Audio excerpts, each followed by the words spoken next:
Hello. ഫ്രണ്ട്സിൻ്റെ കൂടെ ഒരു യാത്ര പോവുകയാണ് ഊട്ടിക്ക്.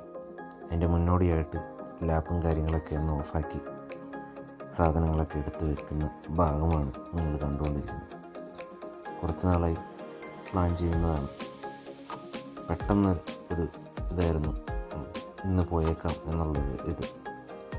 അങ്ങനെ വീട്ടിൽ നിന്ന് സാധനങ്ങളൊക്കെ എടുത്ത് പോവുകയാണ്. കണ്ണൂർ ചെന്നിട്ട് വേണം. അവിടുന്ന് ടെമ്പോ ട്രാവലർ അറേഞ്ച് ചെയ്തിട്ടുണ്ട്. അപ്പോൾ അതിനാണ് നമ്മൾ പോകുന്നത്. കണ്ണൂർ വരെ ബൈക്കിന് പോയിട്ട് അവിടെ നമ്മുടെ റൂമുണ്ട്, അവിടെ വെച്ചിട്ട് നമ്മൾ പോകാനാണ് തീരുമാനിച്ചിരിക്കുന്നത്. ഇതാണ് ആലക്കോട് ടൗൺ. നമ്മുടെ ടൗണിൻ്റെ ഒരു ചെറിയ ഭാഗം ഒന്ന് കാണിക്കാം എന്ന് വിചാരിച്ചിട്ട് എടുത്താണ്. തൃച്ചംബരത്ത് ഉത്സവമായതുകൊണ്ടുള്ള ബ്ലോക്കാണ്. അങ്ങനെ നമ്മൾ യാത്ര തിരിച്ചു. കുറച്ച് ഭാഗം മിസ്സായിട്ടുണ്ട് എങ്കിലും ഗുണ്ടൽപേട്ട് വഴിയാണ് ഊട്ടിക്ക് പോകാൻ നമ്മൾ പ്ലാൻ ചെയ്തത്. അപ്പോൾ രാവിലെ ഗുണ്ടൽപേട്ട് നിന്നായിരുന്നു നമ്മുടെ പ്രഭാത ഭക്ഷണം. അവിടെ ഒരു ഹോട്ടൽ എല്ലാം കറക്റ്റായിട്ട് എടുക്കാൻ പറ്റിയിട്ടില്ല. പിന്നീട് നമ്മൾ പോയത് ഹിമവത് ഗോപാലസ്വാമി ടെമ്പിൾ. ഇത് ബന്ദിപ്പൂർ നാഷണൽ പാർക്കിൻ്റെ വ്യൂ ഉണ്ട്. അങ്ങോട്ടുള്ള യാത്ര KSRTC ബസ്സിലാണ്. ഇവിടെ എത്തിയിട്ടുണ്ടെങ്കിൽ ഇവിടെ ഉള്ളിലോട്ട് ഇന്ന് ഉത്സവമായിരുന്നു. ഉത്സവത്തിൻ്റെ ഭാഗമായിട്ട് ഇവിടെ കുറേ ചടങ്ങും പരിപാടിയൊക്കെ ഉണ്ടായിരുന്നു. നല്ല ഒരു വ്യൂ വരുന്ന ഭാഗമാണിത്. പറ്റുന്നവർ ഒന്ന് അങ്ങോട്ട് പോകാൻ ശ്രമിക്കുക. നമ്മൾ ഊട്ടി എത്തി. ആദ്യം പോയത് ബോട്ട് ഹൗസ്, ഊട്ടി ലേക്കിൻ്റെ അങ്ങോട്ടാണ്. ഇവിടെ ഇതൊന്നുമില്ല, ജസ്റ്റ് ഒന്ന് നമ്മളൊന്ന് കറങ്ങി.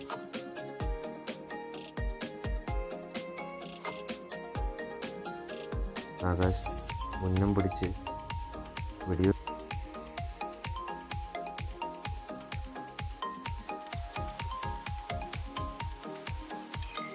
ഊട്ടി വരികയാണെങ്കിൽ എന്തായാലും മസ്റ്റ് വിസിറ്റ് പ്ലേസാണ്.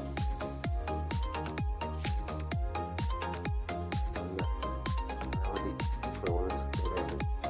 നല്ലൊരു വ്യൂ കിട്ടുന്ന ഭാഗമാണ്. നമ്മളെല്ലാവരും കുറേ നല്ല ഉച്ചയ്ക്കത്തെ ഭക്ഷണമൊക്കെ ഇതിൽ മിസ്സായിട്ടുണ്ട്. നമ്മളൊരു വീടെടുത്തിട്ടാണ് 3 BHK വീടെടുത്തിട്ടാണ് നമ്മളിവിടെ താമസിച്ചത്. എല്ലാം ഇതെടുക്കാൻ സാധിച്ചിട്ടില്ല. താഴെ ഒരു റൂമും കിച്ചണും ഹാളും മുകൾ ഭാഗം ഇങ്ങനെ ഒരു വ്യൂ കിട്ടുന്ന ഭാഗമാണത്.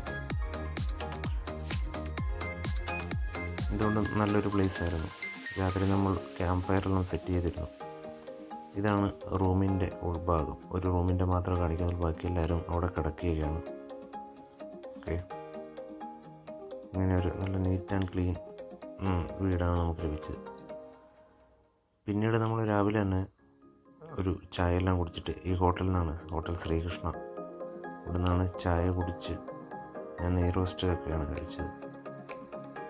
നല്ല കറിയും ഭക്ഷണമൊക്കെ ആയിരുന്നു. പിന്നീട് നമ്മൾ പോയത് കോടനാട് വ്യൂ പോയിൻറ്റിലോട്ടാണ്. ഇതൊരു നല്ലൊരു പ്ലേസ് തന്നെയാണ്.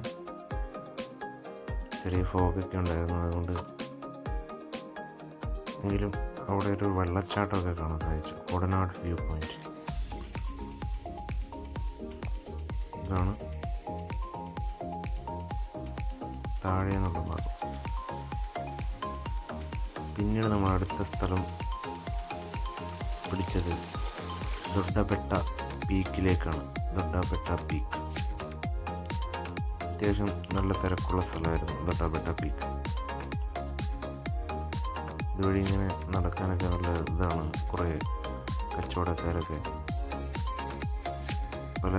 പല രീതിയിലുള്ള കച്ചവടം അവിടെ ചെയ്യുന്നുണ്ട്. ഇങ്ങനെ ചെറിയൊരു വഴിയിലൂടെ നടന്നിട്ട് വേണം നമുക്ക് പീക്കിൻ്റെ ഭാഗത്ത്. ഇവിടെ നിന്ന് നോക്കിയാൽ നമുക്ക് ഊട്ടിയുടെ വ്യൂ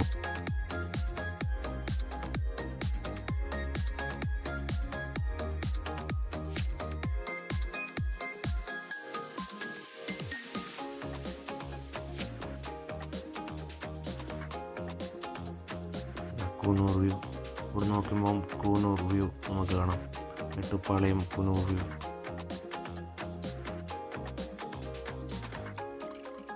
അതുപോലെ തന്നെ ഊട്ടിയുടെ വ്യൂ ഇവിടെ നിന്ന് തന്നെ നമുക്ക് കാണാൻ സാധിക്കും.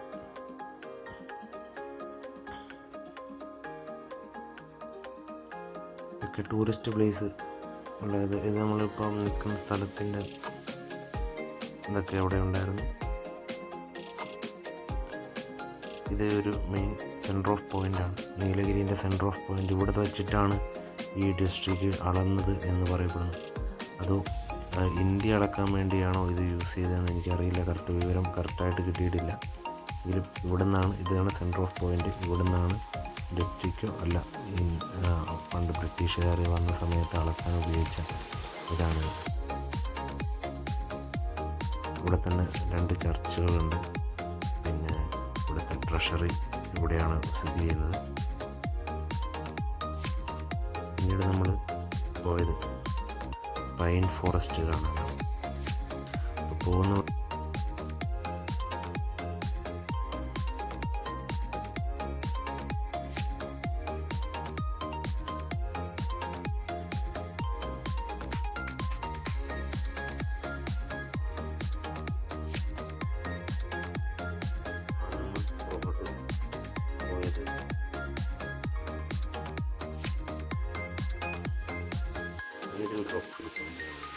പേര് പെട്ടെന്ന് അതാണ് വെയിറ്റ് ചെയ്തത്.